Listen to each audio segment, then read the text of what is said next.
বলছি আজকে রেসিপি হলো, হ্যাঁ, এই যে সর্ষা পোস্ত দিয়ে আর জিরে দিয়ে কাতলা মাছ দেখাচ্ছি। ওই কাতলা মাছ, সর্ষা পোস্তলা মাছ রান্না করছি। এই কড়াই গরম হয়ে গেছে।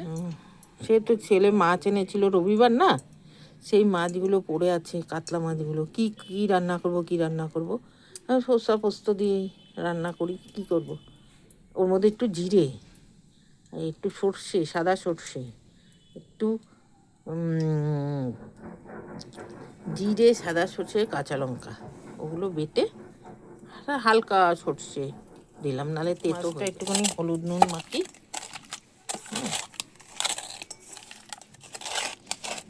মাছটা এই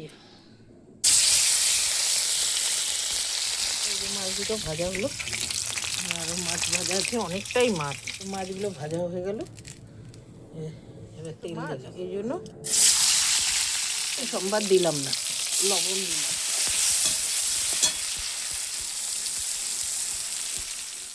হলুদ দিলাম।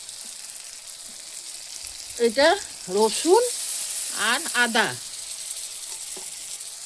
এটা সর্ষে আর পোস্ত, জিরে, সর্ষা পোস্ত জিরে, হলুদ দিয়ে দিয়েছি, নুন দিয়ে দিয়েছি, দিলাম, হয়ে গেছে। এই লঙ্কা দিলাম,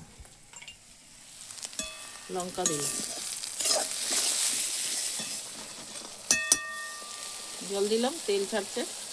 এবার মাছগুলো দিয়ে দেবো, একটু গরম মশলাও দিয়ে, তেল ছেড়ে দিয়েছে, এবার জল দিয়ে দিচ্ছি।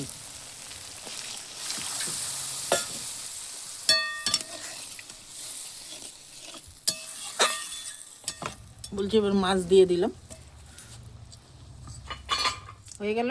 লাইক শেয়ার কমেন্ট করবেন, সাবস্ক্রাইব করবো। কি রান্না করব, তাই এটা সর্ষে পোস্ত দিয়ে করলাম, আর কাতলা মাছ। আর বলি তোমরাও এরকমভাবে খাবে, ভালো লাগে। একটু একদিনের বাসি তো, বাসি মাছটা ভালোই লাগে সর্ষে পোস্ত দিয়ে করতে। তাহলে লাইক শেয়ার করবেন, ঠিক আছে। আবার পরের ভিডিওতে দেখা।